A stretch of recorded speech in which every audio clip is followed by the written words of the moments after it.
Coming up on Pathways, how COVID created an unexpected turn for one nurse's journey. I think I got like 8 weeks of orientation, then they had to like kick me off because people needed the care. So it was just a big adjustment going from brand new nurse to pretty much an ICU level of care. So it was a dramatic change, but I would not change that because I learned a lot. And now I think that made me a better nurse today. Plus, we dispel some myths about what it means to be a med-surg nurse. Hello to our listeners and welcome back to Pathways, part of Northern Light Health's Healthy, Happy, and Wise podcast series. We're continuing to explore different pathways into nursing on this season, and so today we're learning all about medical surgical, or in medical jargon, that's med-surg nursing. All right, and I'm joined now by med-surg nurses Victoria Sanborn and Emily Bennett. Thanks for joining me, ladies. Absolutely. Thanks for having us. Yeah, so medical surgical. Emily, why don't you tell me a little bit about what medical surgical nursing is? So it's bedside nursing, obviously when patients are admitted to the hospital, but med-surg is basically your typical, we get post-op surgeries, like if they go in for like a knee surgery, and they stay overnight and we have to watch them and discharge them the next day. Or it could be something as much as like a GI procedure, like a stomach procedure. But we also get like people who need to be monitored for like pneumonia or a UTI, so that's the medical side of it, right? So, people that come into the ER need to be admitted and they get, admitted to our floor. It's a med-surg floor in that sense. Okay, interesting. Yeah. So, Victoria, what made you decide you wanted to become a nurse? So really it goes back to my family. My mom was sick for a lot of my years, so that really put me seeing all kinds of different nurses out there, and I knew I wanted to help others, and just like they helped my mom.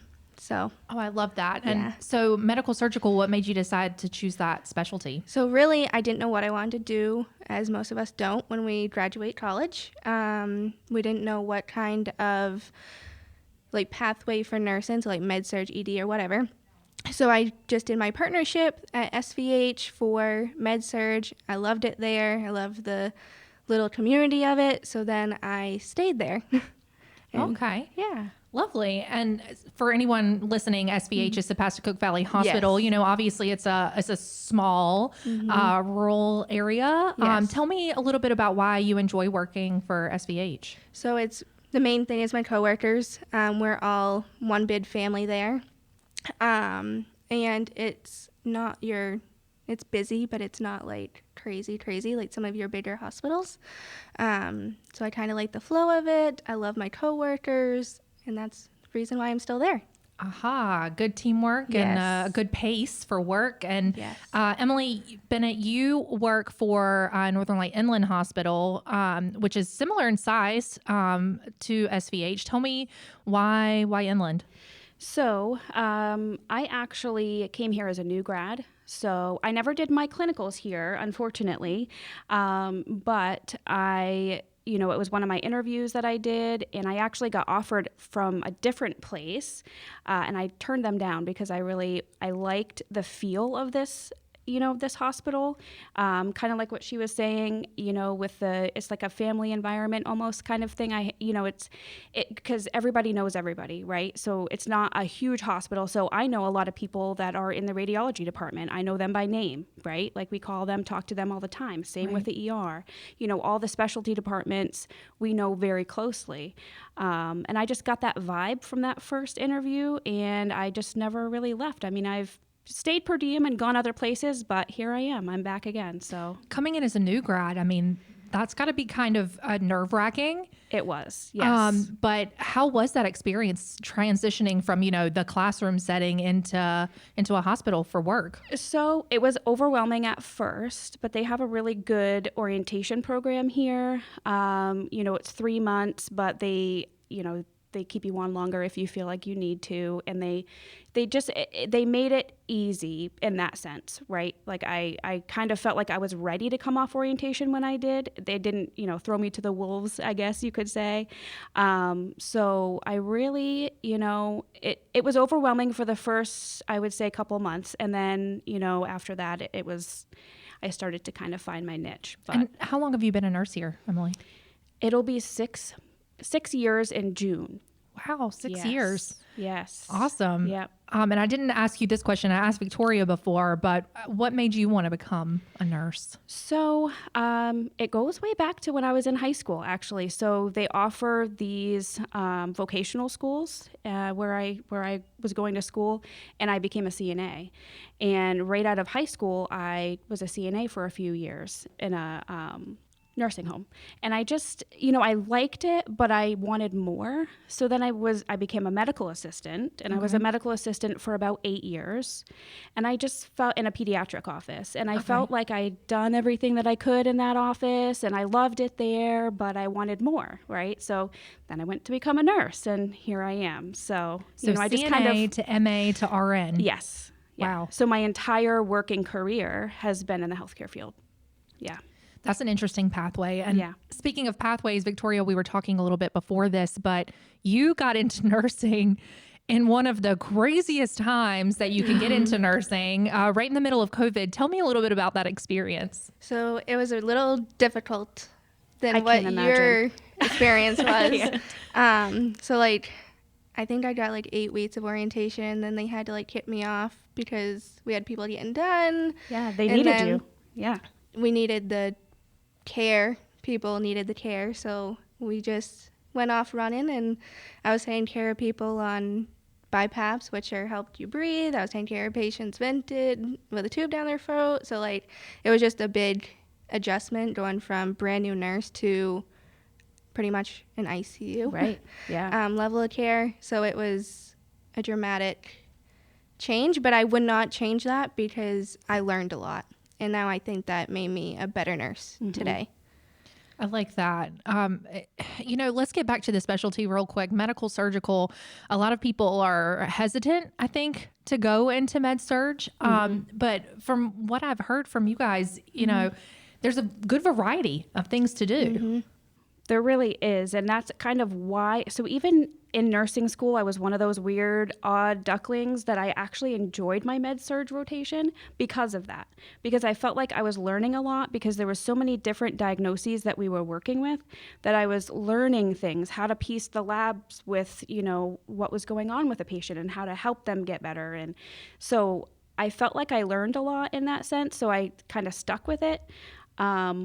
Whether I'll go on to a specialty, I don't know. But the other part is like she was saying is, it also is the teamwork in it, right? Because it can get really busy on a med surg floor, but if you have your coworkers that have your back and you can lean on them when you need them, it really can make a horrible day seem so much better, just who you're working with. So Someone told me when I graduated nursing school is to find that one coworker that you can go to and vent to them. And like, you have that support, because I can tell you, if I didn't have my coworkers, I probably would not still be a nursing after going through COVID.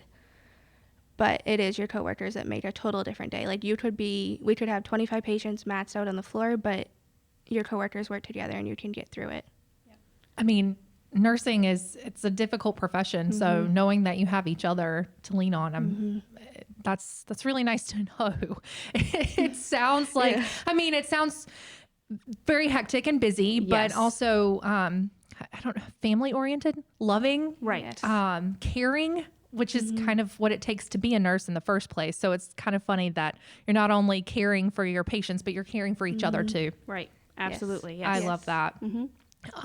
So tell me, what piece of advice would you give someone who is exploring the idea of becoming a nurse? What advice would you give them?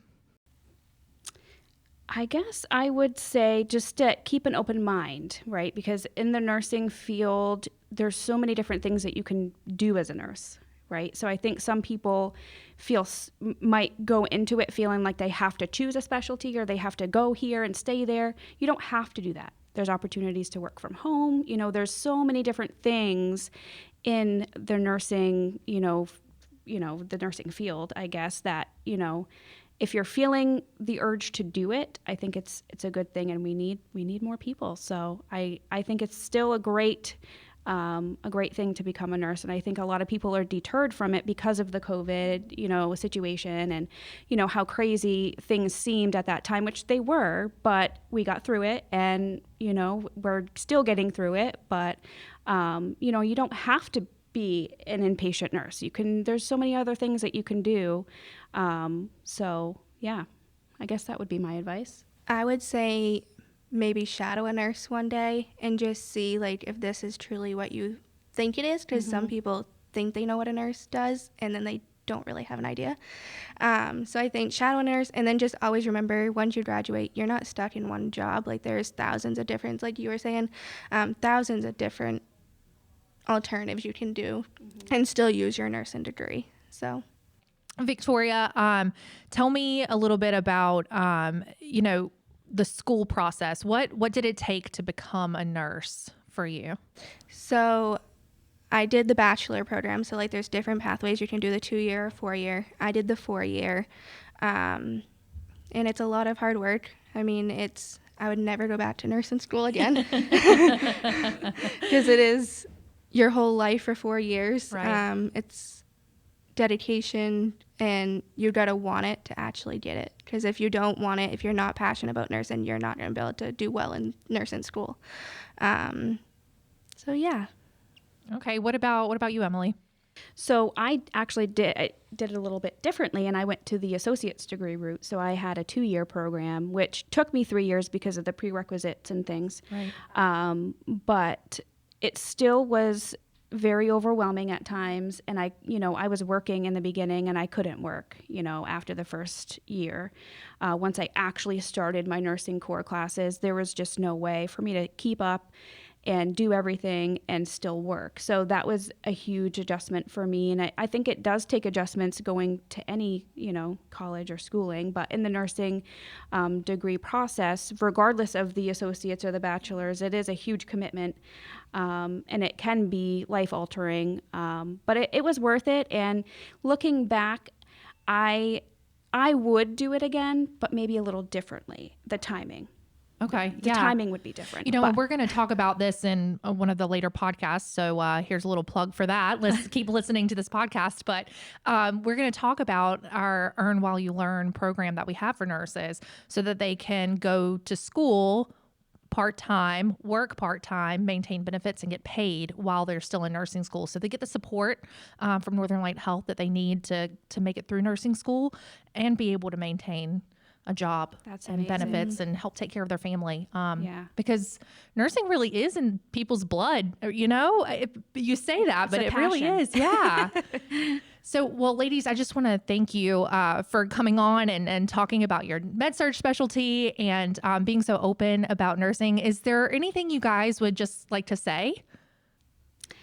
I think my, leaving piece parting piece would be, the good outweighs the bad, right? So I have some pretty terrible days as a nurse, I've cried and it's been rough. But when you have that patient who literally pulls you aside or takes you, in their room and says, hey, I just need to tell you, this is how you helped me today. Or they break down and they're like, thank you so much for X, Y, and Z, or whatever it may be. I've had several of those. And I can have a terrible week or month and just one patient pulling me aside and telling me how I've impacted their life or their healing it just resets me for a very long time. So it makes it all worth it. So yes, that's I think where I would leave that. Yeah. Victoria? So I would stem off that. So like you can have 1,000 bad days, and you're going to have bad days as a nurse. I've definitely gone home many days saying I'm done. I will not go back there. But patients, families, you have that one patient that really connects to your heart, and they just say, thank you for all you do. Your manager is saying thank you for, picking up that overtime shift. It makes what you do worth it. Well, from the bottom of my heart, and I'm sure some of the patients maybe who are listening, thank you so much for everything you do. We really appreciate it. Absolutely. Thanks for having me. Thank you. And a big thank you to our listeners for tuning in. We've still got several episodes of our season left to go. Join us again in 2 weeks as we travel outside of the traditional hospital setting to chat with a home care nurse. Thank you for listening to this episode of Pathways. Please join us next time for a new episode. There are several ways you can tune in on our website at northernlighthealth.org/healthyhappywise. We are also on Apple, YouTube, and Spotify, which makes it easy for you to listen on the go on your favorite app.